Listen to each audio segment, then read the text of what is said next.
આપ જોઈ રહ્યા છો સ્પાર્ક ટુડે ન્યૂઝ। નડિયાદના સૈયદ સમાજની ધાર્મિક લાગણી દુભાવવા મુદ્દે નડિયાદ ટાઉન પોલીસમાં રજૂઆત કરી ગુનો નોંધવામાં આવ્યો છે। ગુનો નોંધીને કાયદેસરની કાર્યવાહી કરવાની માંગ કરવામાં આવી છે।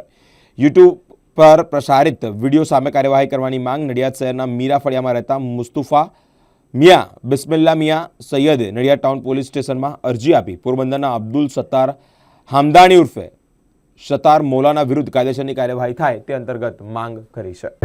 જે આપનો પરિચય અને આજે તમે અહીં ગાડી પોલીસ સ્ટેશન શા માટે આવ્યા છો? હું ખેડા જિલ્લા સાદાત એસોસિએશનનો કન્વીનર છું। મારું નામ સબ્બીર પીજાદા છે અને એડવોકેટ છું।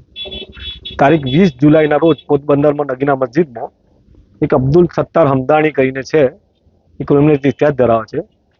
એમણે અમારા ગુજરાતના સૈયદ સમાજે એક અભદ્ર ટિપ્પણી કરી અને એક ધાર્મિક કાર્યક્રમમાં એવું જણાવ્યું એણે કે ગુજરાતના સૈયદો ડુપ્લિકેટ છે।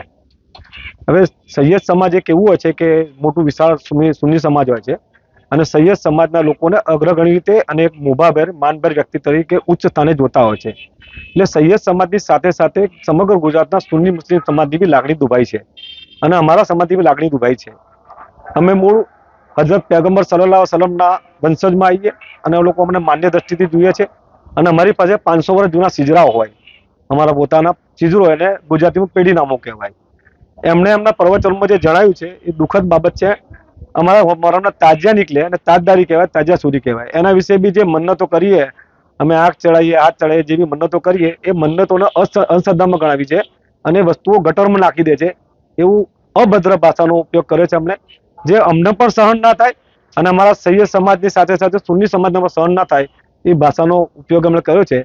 તેનું અનુસંધાનમાં આજે અમે સૈયદ સમાજના અગ્રગણીઓ પીઆઈ સાહેબને લેખિત ફરિયાદ આપવામાં આવ્યા છે અને લેખિત ફરિયાદમાં મુસ્તુફા મિયા બિસ્મિલ્લા સૈયદ પર ફરિયાદી બન્યા છે અને એમની સાથેની ફરિયાદમાં વિગતો જણાવી છે કે યુટ્યુબ ચેનલ પર એમણે આ રીતના અભદ્ર ભાષાનો સૈયદ સમાજ ઉપયોગ કર્યો છે, એને વખોડી કાઢવા માટેની અમે આ લેખિત ફરિયાદ આપી છે અને આની સામે કડકમાં કડક કાર્યવાહી થાય એવી અમારા સરકારને લાગણી છે અને માંગણી છે। તમારી ફરિયાદ અહીં દાખલ નહીં થાય આગળ શું કરશો? અમારી ફરિયાદની અંદર કાનૂન રાહે અમારા જોડે બહુ વિકલ્પો છે અમારી જોડે, એનો અમે ઉપયોગ કરીશું। અમારી પાસે ગુજરાત હાઈકોર્ટની પણ ટીમ છે, ડિસ્ટ્રિક્ટ કોર્ટમાં એડવોકેટની ટીમ છે, એને કાયદાકીય રાહે આગળ જે બી થશે અમે કરીશું। એના અનુસંધાનમાં રાજકોટ પણ ફરિયાદ નોંધાવી છે અને ઉપલેટામાં ફરિયાદ નોંધાવી છે, એવી અમારી પાસે માહિતી છે।